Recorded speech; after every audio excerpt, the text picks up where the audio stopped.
bu to'g'risida hali informatsiya bermagan.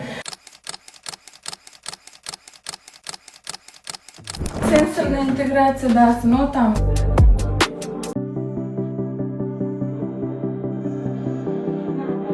Mavzuyimiz sensor integratsiya mavzusi bo'ldi. Aynan biz kutgan mavzular boshlandi.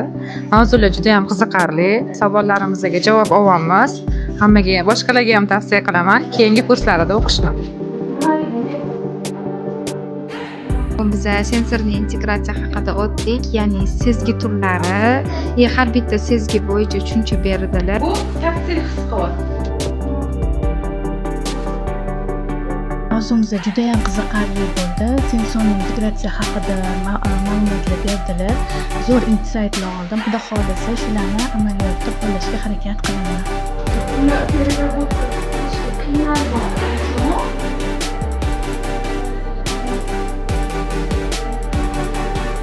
Telefonda shunchaki bosib chiqamiz. Bilmagan bolaga shunaqa qilsa ham bo'ladi.